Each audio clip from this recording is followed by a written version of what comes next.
In only 2 years, HMX has become one of the most prominent switch manufacturers in the enthusiast hobby. Since their debut with the rainbow switches in 2022, they have released more than 20 others and continue to churn out more. Many users online have described HMX switches as having silky smooth travel, excellent tolerances, and a clacky yet balanced sound signature.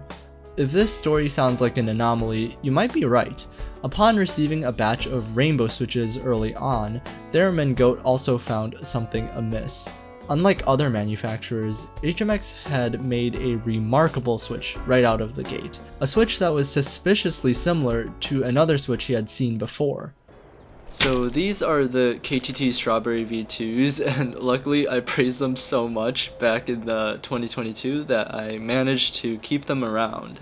Theremin Goat compared the rainbow switches to the strawberries and found that the HMX molds were nearly identical to the KTT molds, and since then the switches that HMX and KTT have released all supported this theory, with both of them operating in the same lane, being budget friendly, medium to lightweight, and neatly colorful.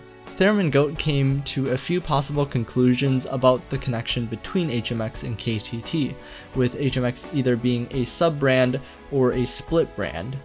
I do like how the strawberries still mog like a decent portion of the switches out right now, but I did switch them out for browns though, so... Ignoring the self-contradicting statement I just made, the hype building around HMX is real.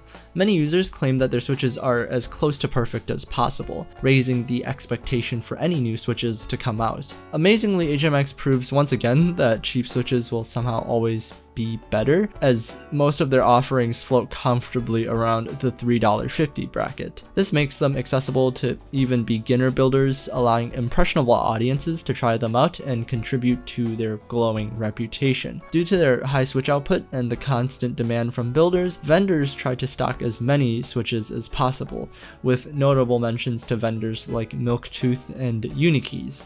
Finally, the most interesting phenomenon is a shift in the sound signature meta caused by this increased popularity. Because HMX only produces clacky switches except for a few that are deeper leaning with T2 stems, there is finally a move away from thocky to clacky sound signatures. Due to their general support from the enthusiast and especially the YouTube community, a wide range of people, from beginners to seasoned veterans, are turning the leaf onto a clacky sound, promoting not just HMX switches, but clacky switches in general.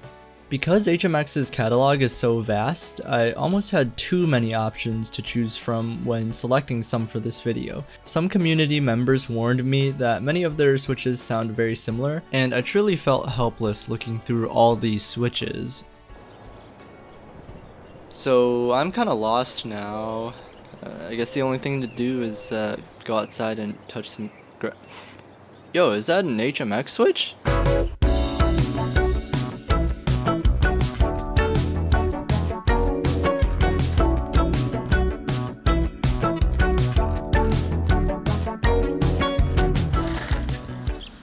Look at this, dude.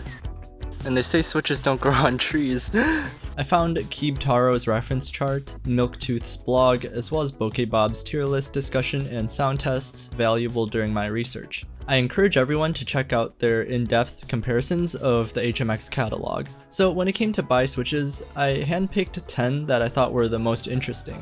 The Macchiato, Hyacinth V2U, XinHai, Cloud, Deep Navy, Jammy, Sunset Gleam, Poro, Eva, and Hibiscus. Also, shout out to the vendor collaborations like the Purple Dawn by Unikeys and the Hanami Dango V2 by Chosfox. I wanted to catch them all, but splitting my order between vendors always means more shipping costs, which I would like to avoid. Starting from the oldest in the bunch, as well as one of the oldest switches in HMX's catalog, the Macchiato shows just how refined the manufacturing process was from the start. This switch features a POC stem, modified nylon bottom, and a PA12 top housing, with this material going on to become common in many other HMX switches in the future. The Macchiato is slightly deeper than the typical clacky HMX switch, however it is just as smooth as any of their other offerings. Although this switch isn't long pull, the stem pull still hits the bottom housing. To me, this combined with the tight tolerances, silky travel, and long spring is part of the signature HMX sound and feel, and it's undoubtedly impressive they nailed it so early on.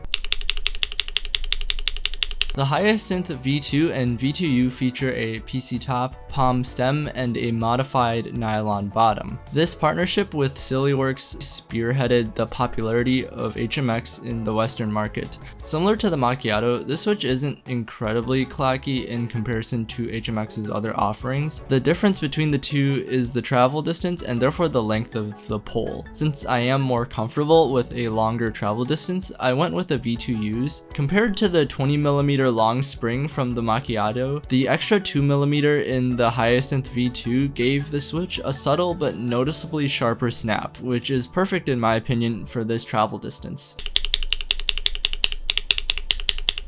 The SHYNESS eventually became the staple clacky switch that HMX is known for, and it's surprising that they can even keep it in stock. Again, this switch has the smooth travel, long spring, bottoming stem pull, and super tight tolerances of its predecessors. In my opinion, this switch has the most balanced acoustics so far. It presents itself with a confident sound backed by technical prowess, and is still one of the best performers in HMX's lineup. The popular opinion agrees as well, with this switch being in high demand and praised as a gateway for those not familiar with the brand. I found the XinHai just has a way of making key presses feel substantial and satisfying. I ended up enjoying the switch a lot for how perfectly tuned it is.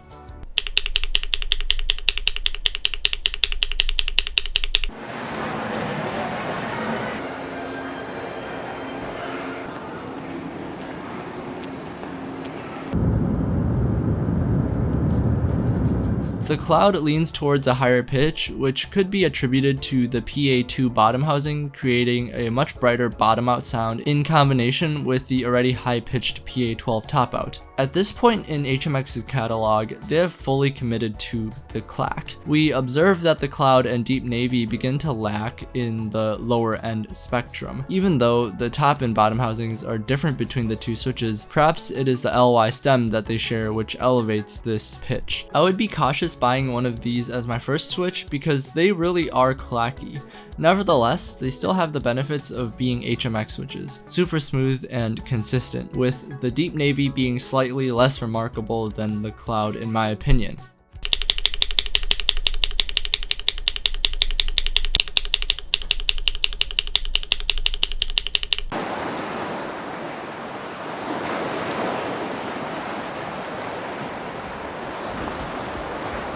If the clacky signature of the cloud and deep navy was edging on being obnoxious, then the sunset gleam is straight up gooning. Now you might be thinking, short travel combined with light spring combined with clackiness, this guy must hate this switch. Despite being the Thanos collecting qualities that I openly dislike in switches, the sunset gleams aren't bad. In fact, this would be a perfect time for me to mention that there is no bad switch in this video. Even though I would prefer others over the sunset gleams, I think the HMX did a superb job with this switch in particular.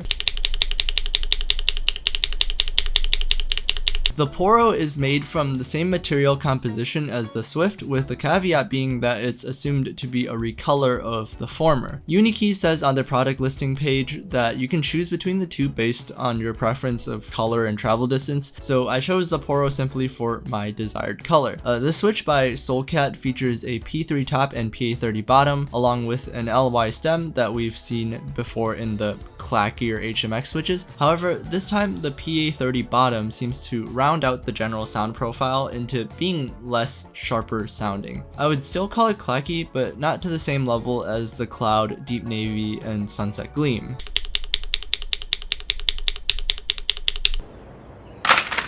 Yep, I bought more kudu togas. What you gonna do about it, eh? When I first laid my eyes on the Jammy, its appearance reminded me of the KTT Strawberry, but with special sparkles in the top housing. However, while the Jammy and Strawberry both feature a palm stem, that's basically where the similarities end. The Jammy features the PA12 top housing that we've seen before, but also a P4 bottom, which should be lower pitched and significantly quieter than the bottoms we've seen so far. This results in a switch that has a subtle footprint. It doesn't feel intentionally thocky like the Kanglan or Eva, but it's darker leaning compared to what we normally expect from HMX, and I think it's perfectly crafted for its target.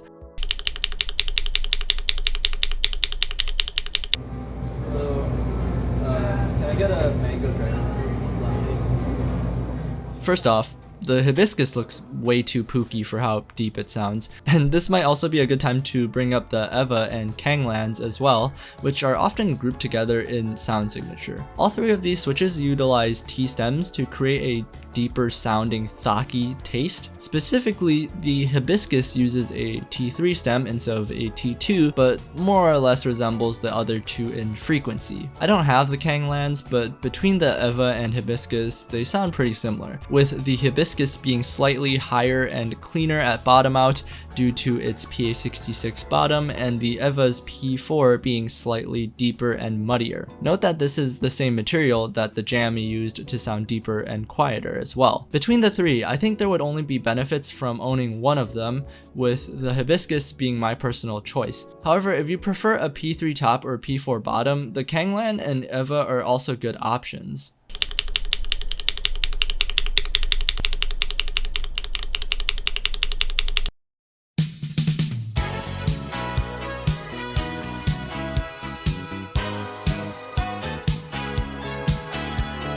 After some experience, I discovered that HMX's catalog tends to lean towards several properties: tight tolerances, a glass-like glide, and long poles and springs. Furthermore, the product arrives at this peak state from the factory. Unlike previous nylon switches, I never found any issues fitting them into my plate, and although there have been reports of inconsistencies in some batches, I did not find any anomalies in the switches I ordered. The general sound signature is on the clacky side, with noticeable acoustic differences from switch to switch. However, relative to the entire switch market, there isn't too much of a difference from one HMX switch to another, even considering the darker sounding ones like the Eva and Hibiscus. For those interested in purchasing HMX for the first time, I would group the switches showcased in this video under three categories. The Jammy, Hibiscus, and Eva would fall into the darker category, with the Jammy being the most high-pitched out of the bunch.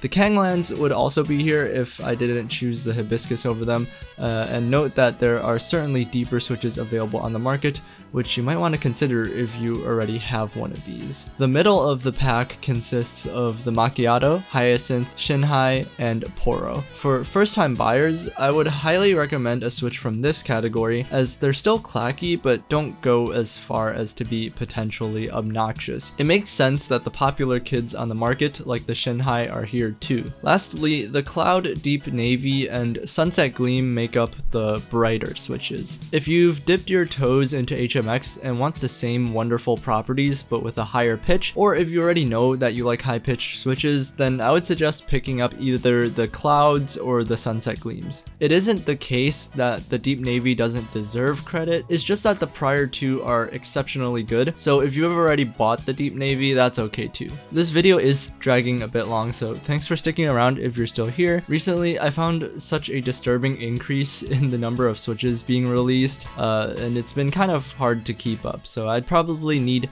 chat's help finding some W switches to try out. So if you looks-maxing Sigmas from Ohio have any recommendations, feel free to drop them down below, and while you're there, make sure to check out my new Instagram too. So yeah, thanks for watching, and I'll see y'all later. Peace.